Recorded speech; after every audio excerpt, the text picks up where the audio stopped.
आज के मुख्य समाचार। होम लोन और कार लोन हुए सस्ते। पेट्रोल को जीएसटी के लिए बैठक। फ्लाईओवर का हिस्सा गिरा, कई जख्मी। 2 गुटों में हुई गोलाबारी, 8 लोगों की मौत।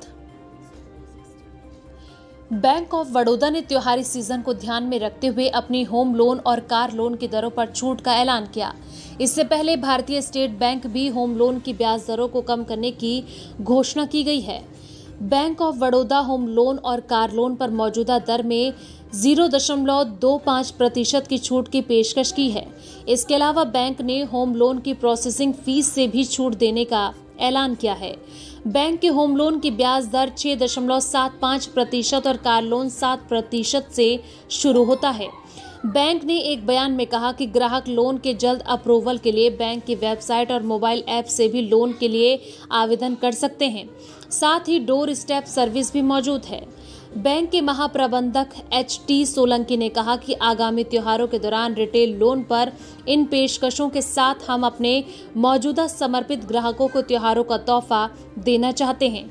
इसके साथ ही बैंक के साथ जुड़ने वाले नए ग्राहकों को भी होम और कार लोन लेने का एक आकर्षक अवसर उपलब्ध कराना चाहते हैं। आपको बता दें कि इससे पहले देश के सबसे बड़े बैंक भारतीय स्टेट बैंक ने भी फेस्टिवल सीजन को देखते हुए होम लोन की ब्याज दरों को कम करने का ऐलान किया था। इसमें क्रेडिट स्कोर से जुड़ा कितनी भी राशि का कर्ज शामिल है, जिस पर 6.70% की घटी ब्याज दर की पेशकश होगी। बैंक ने कहा कि अब 75 लाख रुपए तक के होम लोन पर ब्याज की दर एक समान रहेगी।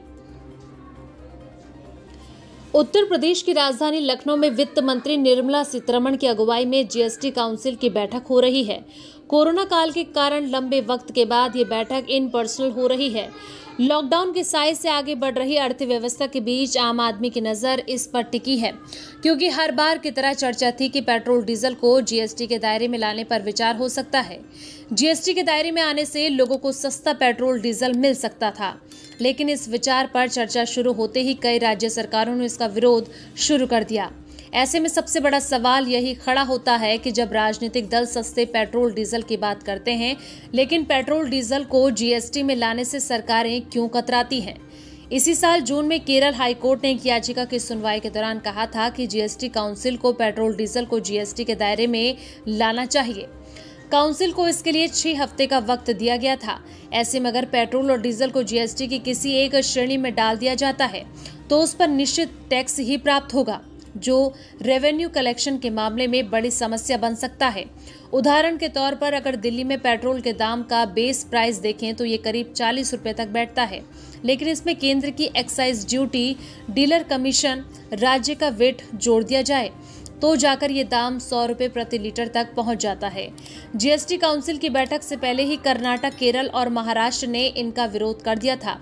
केरल के वित्त मंत्री ने साफ किया था कि इस तरह के किसी भी कदम का विरोध किया जाएगा।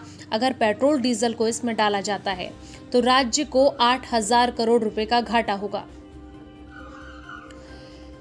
मुंबई में शुक्रवार को अचानक ही एक निर्माणाधीन फ्लाईओवर का एक हिस्सा गिर गया।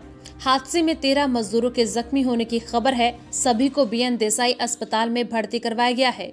मौके पर पुलिस और फायर ब्रिगेड की टीम ने पहुंचकर रेस्क्यू अभियान शुरू कर दिया। इस फ्लाईओवर के गिरने से किसी की जान को नुकसान नहीं हुआ है। पाकिस्तान के खैबर पुख्तूनख्वा प्रांत से बड़ी वारदात सामने आई है। यहां एक जनाजे के दौरान 2 गुटों में गोलीबारी हुई। इसमें 8 लोगों की मौत की सूचना मिली है। वहीं 15 लोग घायल बताए जा रहे हैं। सूत्रों के मुताबिक खैबर पुख्तूनख्वा प्रांत के लोअर डीर जिले में गुरुवार को यह वारदात हुई। बताया जा रहा है कि एक समूह दफन के लिए किसी का जनाजा ले जा रहा था। इसी दौरान दूसरा गुट आ गया और दोनों के बीच जमीन विवाद को लेकर बहस शुरू हो गई। देखते ही देखते बहस हिंसा में बदल गई और कई राउंड फायरिंग हुई। इस गोलीबारी में 8 लोगों की मौके पर ही मौत हो गई, वहीं 15 लोग घायल हो गए। जानकारी के अनुसार सभी घायलों को नजदीकी अस्पताल में भर्ती करवाया गया, जिसमें 10 लोगों की हालत गंभीर बनी हुई है। Bureau report, Mumbai.